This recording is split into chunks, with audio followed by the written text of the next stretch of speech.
തുടങ്ങിയിട്ടുണ്ട്. ചുവന്നതും പച്ചയും കറുത്തതും വെള്ളയും മഞ്ഞയും എല്ലാ തരത്തിലുമുള്ള മന്തികൾ. നിങ്ങൾ വരൂ, കഴിക്കൂ. ഹായ്, എന്തൊരു ടേസ്റ്റാ, എന്തൊരു ടേസ്റ്റാ. ഇതിന്റെ ആവശ്യമുണ്ടോ അത് പറയുന്നതിന്? ഇപ്പൊ താങ്കൾ ഒരു വ്ളോഗറാണ്. താങ്കൾ ആദ്യം പറഞ്ഞു ഞാൻ സിനിമയിൽ കുറെ കാര്യം ചെയ്തു. ഞാൻ സിനിമയിൽ കുറെ കാര്യങ്ങളൊന്നും അധികം ചെയ്തിട്ടൊന്നുമില്ല. സിനിമയിലൊക്കെ ചിലരൊക്കെ അഭിനയിച്ചിട്ടുണ്ടല്ലോ. പക്ഷെ ഇത് നമ്മൾ കുറെ അങ്ങോട്ട് നിങ്ങൾ എന്താ പറയാ വലുതാക്കി കൊണ്ടുവരികയാണ്. അപ്പൊ ആ ഒരു രീതി മാറ്റിയ ഞാൻ താങ്കളെ കുറ്റം പറഞ്ഞതല്ല. നമ്മളാണ് പരിചയപ്പെടുത്തപ്പോൾ നമ്മളൊരു ഹോട്ടലിനെ കുറിച്ച് പുതിയതായിട്ട് പറയപ്പെടുക. നമ്മൾ ഒരു പക്ഷെ നമ്മളുടെ സ്റ്റൈലിൽ പറയപ്പെടുള്ളവര് നമ്മളെ ഇവിടെ ഒരു പുതിയ ഒരു മന്തി കട തുടങ്ങിയിട്ടുണ്ട്. അത് ആ രീതിയിലല്ല, കുറച്ചും കൂടെ ഒക്കെ എക്സ്പ്രസ് ചെയ്ത് പറയാം. ഒരു മന്തി കട തുടങ്ങിയിട്ടുണ്ട്. അപ്പൊ ഈ മന്തി കടയിൽ എല്ലാ തരത്തിലുള്ള മന്തികളും നമുക്ക് ലഭിക്കും. കാന്താരി മന്തി, അതുപോലെ തന്നെ മുളക് മന്തി, അങ്ങനെ പല ടൈപ്പിലുള്ള മന്തികളുമുണ്ട്. ഇത് നമുക്ക് ഫാമിലി ആയിട്ട് വന്നിരുന്ന് കഴിക്കാനൊക്കെ പറ്റിയ ഒരു സ്ഥലമൊക്കെയാണെന്ന് പറയുമ്പോൾ ആളുകൾക്ക് മനസ്സിലാവും.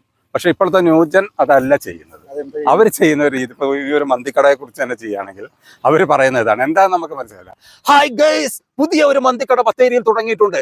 ചുവന്നതും പച്ചയും കറുത്തതും വെള്ളയും മഞ്ഞയും എല്ലാ തരത്തിലുമുള്ള മന്തികൾ. നിങ്ങൾ വരൂ, കഴിക്കൂ. ഹായ്, എന്തൊരു ടേസ്റ്റാ, എന്തൊരു ടേസ്റ്റാ. ഇതിന്റെ ആവശ്യമുണ്ടോ അത് പറയുന്നതിന്? അല്ല, അങ്ങനെ ഒരുപാട് എന്ത് അത് വ്യൂവേഴ്സ് ഉണ്ടാവും. പക്ഷെ ആളുകൾക്ക് എന്താ മനസ്സിലാവുക? അല്ല, ആളെത്താന്ന് പറഞ്ഞാൽ ഇതൊരു കോമാളിത്തരല്ലേ? അല്ല, ഞാൻ പോവില്ല. കാരണം ചില പറയുന്നത് കേട്ടാൽ തന്നെ നമുക്ക് വൃത്തികേടായിരുന്നു. അല്ല, ഞാൻ പറഞ്ഞു ഓക്കെ, ഇത് ഓരോരുത്തരുടെ സ്റ്റൈലാണ്. പക്ഷെ ഇതൊരു ട്രെൻഡായി മാറിയിരിക്കുകയാണ്. അതിനോട് ഞാൻ യോജിക്കുന്നില്ല എന്നാണ്. അതായത് ഞാൻ പറയട്ടെ, തിന്നുന്നരി ഇതാ അതൊന്നും ശരിയുള്ള കാര്യമല്ല. അത് നിന്ദിക്കുക എന്നാണ് അതിനെക്കുറിച്ച്. കാരണം എന്താ വെച്ചാൽ ഈ വ്ളോഗ് എന്ന് പറയുന്നത് ആരും കൊണ്ടുവന്നതല്ല. ഇപ്പോൾ ഓരോ ട്രെൻഡിൽ ഓരോരുത്തരും ഉണ്ടാക്കുന്നതാണ്. അല്ലെങ്കിൽ ഇത് പണ്ട് കാലത്ത് കണ്ടുവന്നതല്ല.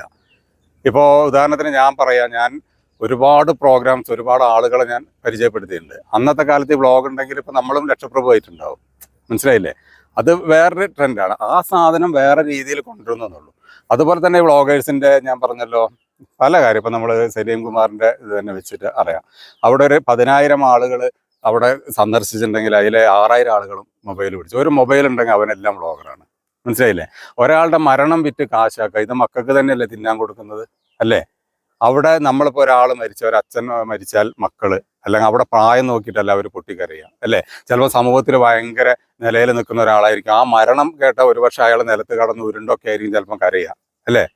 ശരിയല്ലേ? അത് ആ വിഷമാണ്. അത് കംപ്ലീറ്റ് എടുത്തിട്ട് റീച്ച് ഉണ്ടാക്കി കാലാകാലം അത് പോയിക്കൊണ്ടിരിക്കില്ല. അതൊക്കെ ഞാൻ ചാനൽ വർക്ക് ചെയ്യുന്നത്. ഒരു ചാനൽ ഏത് സ്ഥലത്ത് പോയാലും ചാനലിനൊരു സ്പോട്ടുണ്ട്.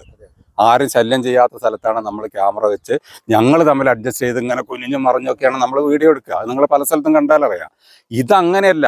ബോഡി വെച്ചതിൻ്റെ മുമ്പിൽ കയറി പെട്ടിമ കാലൊക്കെ വെച്ചിട്ടാണ് ചിലർ വ്ളോഗ് ചെയ്യുക. നിങ്ങളെ ഒരാൾ തല്ലി എന്ന് പറഞ്ഞ് വേറൊരാൾ വന്നു കഴിഞ്ഞാൽ, ഒരു ഉദാഹരണമാണ് പറയുന്നത്, അയാൾ വന്നിട്ട് ഞങ്ങളോട് പറയാണ് എന്നെ അയാൾ തല്ലി, അയാളെ പേരിലൊരു വാർത്ത കൊടുക്കണം എന്ന് പറഞ്ഞാൽ ഞങ്ങൾ പെട്ടെന്ന് വാർത്ത കൊടുക്കുകയല്ല ചെയ്യുക. നിങ്ങളെ വിളിക്കും, നിങ്ങളോട് ചോദിക്കും, നിങ്ങളെക്കുറിച്ച് ഇങ്ങനെ ഒരു പരാതി പറഞ്ഞിട്ടുണ്ട്, നിങ്ങൾക്ക് അതിലെന്താണ് പറയാനുള്ളത്. അപ്പോൾ നിങ്ങൾ പറഞ്ഞാൽ നിങ്ങളെ ഭാഗം അടക്കമാണ് നമ്മൾ കൊടുക്കുക. ഇനിയിപ്പോൾ നിങ്ങളെ ഭാഗം കൊടുത്തില്ല എന്ന് വിചാരിക്കാം, നമ്മൾ ഇയാളുടെ ഭാഗം കൊടുത്താൽ നാളെ നിങ്ങൾ വന്നിട്ട് പറയാം നിങ്ങൾ ചെയ്തത് തെറ്റാണെന്ന് പറഞ്ഞാൽ ഞങ്ങൾ ഉടനെ നിങ്ങളെ ഭാഗം കൊടുക്കും. അതാണ് മാധ്യമ പ്രവർത്തനം. ഇത് ആരെങ്കിലും അവിടെ എന്താണെന്ന് പോലും അറിയാണ്ട് അത് എടുക്കുക, വ്ളോഗ് എടുക്കുക. എത്ര ആളുടെ മാനങ്ങളാണ് പോകുന്നത്? ലേഡിയാണോ അല്ലെങ്കിൽ പുരുഷനാണോ സ്ത്രീയാണോ എന്ന് നോക്കാതെയാണ്. അത്തരത്തിലുള്ള വ്ളോഗിങ് നിരോധിക്കണം എന്നേ ഞാൻ പറയുള്ളൂ. അതുപോലെ മരണ വീട്ടിൽ വിളിക്കാത്ത കല്യാണങ്ങൾക്ക് പോയിട്ട് ചെക്കൻ്റെയും പെണ്ണുങ്ങളുടെയും അവിടെ ഇവിടെയൊക്കെ എടുത്തിട്ട് വിടുക, ഇതൊക്കെ ഭയങ്കര ബോറായ പരിപാടിയാണ്. ഇതിനൊന്നും വ്ളോഗ് എന്ന് പറഞ്ഞപ്പോൾ ഞാൻ ചോദിക്കട്ടെ, സലീം കുമാറിൻ്റെ ഏറ്റവും ഉദാഹരണം, അവിടെ സലീം കുമാറിൻ്റെ മകൻ അത്രയും പ്രതികരിച്ചതിന് നമ്മൾ അയാൾക്ക് സപ്പോർട്ടേ ചെയ്യുള്ളൂ. കാരണം എന്താ വെച്ചാൽ ആ ബോഡി കുടുംബക്കാർക്ക് കാണാൻ പറ്റുന്നില്ല. ഇതിങ്ങനെ നിരന്നിപ്പോൾ നിങ്ങൾ നിൽക്കുന്നത് പോലെ ആയിരക്കണക്കിന് മൊബൈൽ ഇങ്ങനെ നിരന്ന് നിൽക്കുക. അതുപോലെ ഏറ്റവും വലിയ ഒരു തമാശ, ഇപ്പോൾ ഒരു നടി, ഇപ്പോൾ നവ്യ നായർ ഇത് കാണാൻ വരുമ്പോൾ നവ്യ നായരിലേക്ക് ആയിരിക്കും ഫോക്കസ്, എന്നിട്ട് അടിയിൽ ക്യാപ്ഷൻ സലീം കുമാറിൻ്റെ ബോഡി നവ്യ നായർ കാണുന്നു. ഇതെന്തിനാ നാട്ടുകാർക്ക് കാണേണ്ട ആവശ്യം?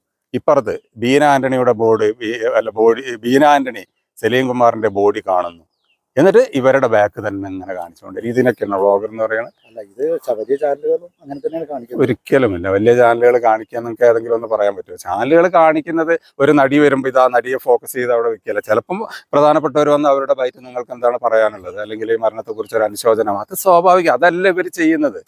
ഇനിയിപ്പോൾ മരണ വീട്ടിൽ ഏതെങ്കിലും ഒരു പെണ്ണിന്റെ സാരി പൊന്തിയിട്ടുണ്ടെങ്കിൽ അതെടുത്തിട്ട് വ്ളോഗ് ചെയ്യുന്ന ആളുകളാണ് അത്. ഇപ്പം ഞാൻ ഇത് പറഞ്ഞ സമയത്ത് നമ്മുടെ ഇപ്പോൾ അടുത്ത് നമ്മുടെ ഒരു ഫ്രണ്ടിൻ്റെ ഒരു മോന് മരണപ്പെടുക. അപ്പോൾ അദ്ദേഹം ഫോറിനിലാണ്, അത് വരാനും പറ്റില്ല.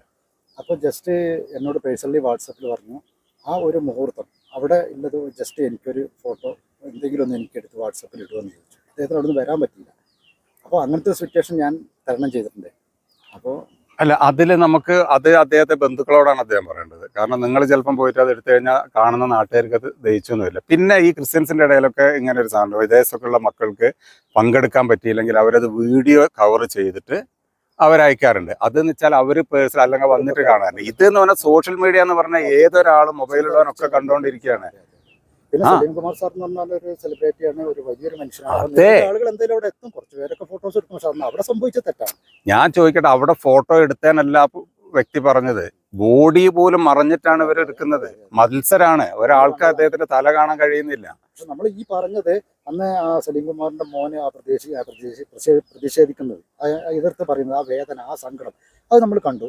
പക്ഷെ നമ്മൾ അതിൽ നിന്ന് മനസ്സിലാക്കേണ്ട വേറൊരു കാര്യമുണ്ട്, അത് വലിയൊരു ചാനലിലാണ് വന്നത്.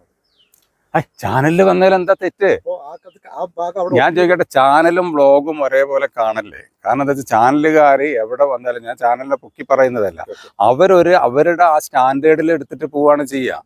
അതിന്റെ സത്യാവസ്ഥകൾ കംപ്ലീറ്റ് അറിഞ്ഞിട്ട് അതിനെ കുറിച്ച് റിപ്പോർട്ട് ചെയ്യാം. അവസാനം ജയരാജ് ബത്തേരി ഒരൊറ്റ കാര്യപ്പെടി, നമ്മുടെ അന്ന് ആ ഒരു പ്രോഗ്രാമിൽ ആ ഒരു സംഭവ സ്ഥലത്ത് നമ്മൾ കണ്ടതാണ്.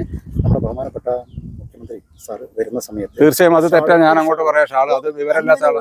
മനുഷ്യരുടെ മൈൻഡ് പലവിധം.